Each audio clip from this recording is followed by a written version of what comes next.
Hello? Hello. Hi! Hi po. Kevin ng Jansen. Yes po. Oo, dapat nandiyan ako nung Kalilangan Festival. Meron pa nga ngayon eh. Hindi ako ano? Bakit po?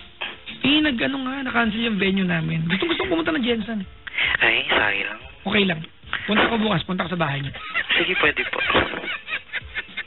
Kevin, ilang taon ka na? 26 po. 26. Ang ginagawa sa buhay? Event organizer po. Uy, brad, pag kailangan mo ng host, ha? Sir, pwede po. Ang gagawin mo lang, i-tie up sa Love Radio dyan. Tapos mag-prepare ka ng malaking talent fee. Magkano po? Basta, ganun. Sa presyo ng second hand na kotse. Hi. Kinakabahan po ako. Event organizer ka. Nag-host ka rin ng event. Minsan po. Anong mga event ay na-organize mo? A wedding? Wedding. Ang hirap i-organize ng wedding, no? Yes po. Oo. Masyadong, Ang dami mong amo kasi diba bawat ninong at ninang may kanya-kanyang pagkatao yun eh. Ha? Yes. Normally pag ninong at walang akong gustong sabihin masama ha. Pero normally yung mga ninong at ninang dahil minsan yung mga tito at tita mo na full-time moms, diba? Pag nagsuot na yan ng nakapustura na, hindi mo na pwedeng biruin yan. Diba? Ang hirap na, tama, diba? Yes po, tama po yun. Ayoko nag-host ng kasal kasi nahirap ako magpatawa. Kasi mahirap naman talaga magpatawa sa wedding. Kasi, oo nga, diba? Kasi hirap ako ng kasal. Lalo na pag heartbroken ka, tapos ikaw pa yung MC. Yung iba na yan. Oh. Brad, ikaw na yan, Brad. Sige, anyways, ano nga paglilingkod ko sa'yo? Ano lang, some advice. Sige. Alright. Ganito po kasi yan. I do have a friend, pero tinatawag ko siyang SpongeBob. Tapos, bakit SpongeBob? Wala, pareho kasi kami ng, cartoon character. Ay, gusto mo rin yan? Opo. Dito si SpongeBob yun? Gani. Good morning, SpongeBob. Ay.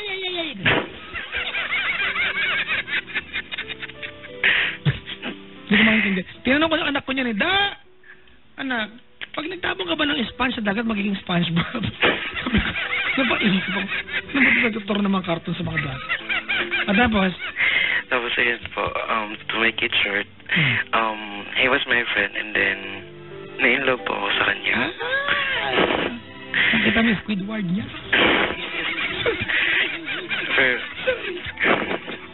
Pero the problem is, hindi po pwede. Lakasan mo. Hindi po pwede. Bakit naman? Straight guy po siya. Alam ba niya na in love ka sa kanya? Opo, sinabi ko po. You told him you like him. Ano, sagot niya sa'yo? Sabi niya, friends lang talaga yung ma-offer niya. Problem solved. Diba? Yun nga po. You are no longer wondering kung ano magiging pwesto mo sa buhay niya. Alam mo na, Busted. Yes po. Pero yung yung tanong ko po, how can I lose the feelings pero hindi ko po mawawala yung friendship namin? Well, Brad, when you told him na gusto mo siya, you crossed the line already. So, you took the risk. And I admire you for doing that kasi yan naman talaga, when we fall in love, we take risks. Tama? Apo. And you took it. Huwag kang umasa na mawawala yung mali siya between the two of you. Of course, baka sa kanya, wala sa'yo, meron. Kasi torture yan. Every time you look at him, at alam mo na he can never reciprocate yung pagmamahal na, o yung attention na binibigay mo sa kanya, torture sa'yo yan. Diba? Titiisin mo yan, Brad. Made the decision to like the guy. Actually, mga kaibigan, liking someone, diba, is a conscious decision. Hindi yan, diba, we tend to believe na a-fall ka lang, pero yan ay conscious decision natin. Diba? You made efforts, diba? Or actions para lalo maramdaman yan. To the point na nagsabi ka sa kanya personally, right? Yes po. So you crossed the line na nagsabi ka sa kanya. So I really need to... evaporate. Sorry, sir. Okay lang po. Kailangan po talagang yung friendship namin. Well, Brad, ganito, ikaw lang naman nahihirapan dyan eh. Kasi para sa kanya, wala lang naman yan eh. I mean, if you wanna be true to yourself, lalayo ka dyan. Kasi torture yan eh. Do you work with this guy? No. Okay. How long have you been friends? 4 years po. 4 years. Alright. Well, what made you decide to all of a sudden go to him and tell him na gusto mo siya? Na-full lang po kasi ako sa kanya. Ano? Nahulog lang. Alright. Sa sobrang closeness na rin po siguro. Mas At least nagsabi ka sa kanya. Ano? Hindi ka naman siguro umaasa na nagsabi ka sa kanya na gusto mo siya, sabihin niya gusto ka niya rin, tama? Hindi po. I really knew what is the answer. Alam ko na po kung ano yung magiging mangyari. Pero ayoko lang po mawala yung friendship. Brad, kasama nga yun, di ba? Yun nga po. Part of the deal, when you made the decision to tell him na gusto mo siya, kasama na yun yung risk na pwede siyang, hindi mo mawala, pero mabago yung pagtitingin ninyo. Kasi mali siya yun eh. Mahirap wala yung mali siya, Brad. Yun nga. Walang pinag-iiba niya sa ex, ba? Yung ex mo, huwag mo kausapin. May mali siya kayo eh. Tayo mo ex. Okay. Tayo mo ex. Ganun. Alam, ang hirap naman natin nun. So, separate? Ganun?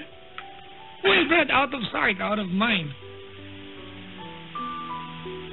Sayang naman kasi yung friend. You know, answering your question is synonymous to answering kailan ba ako nakakapag-move o kailan ba tayo makakapag-move on. Tama? And you know, yung tanong na yan kung kailan ka makakapag-move on because that's what you need to do right now. Tama ka ba? Yes. Alright.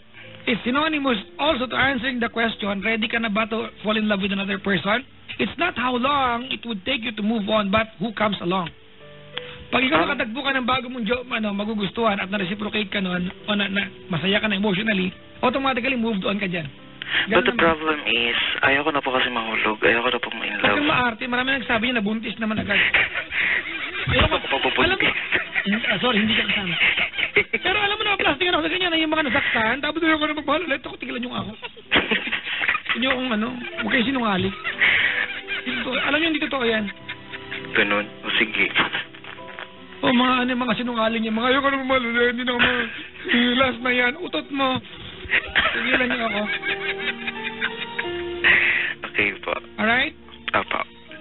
Thank you for calling the show. Walang anuman po. Ano pa? Walang anuman po.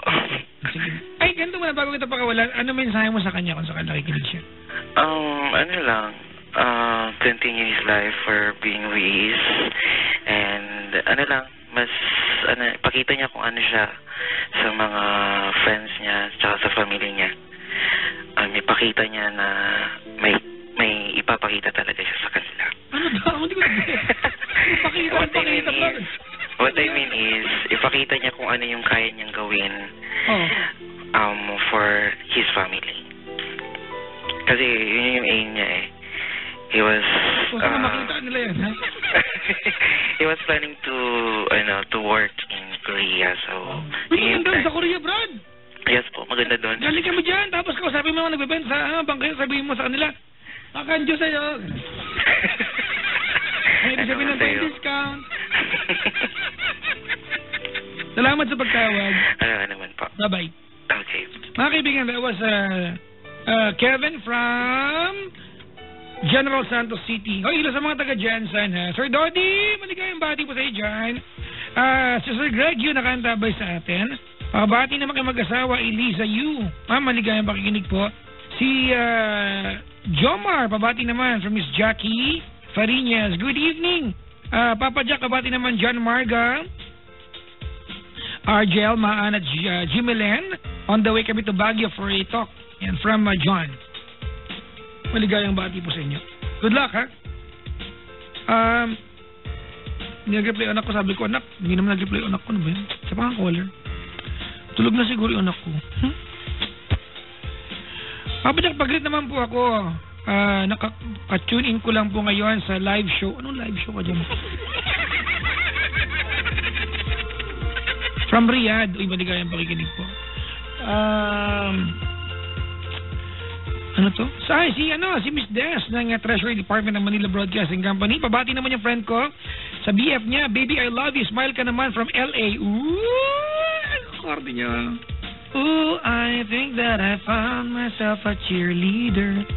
She's always right there when I need her. Ooh, training time. Wala, bembang. Ooh,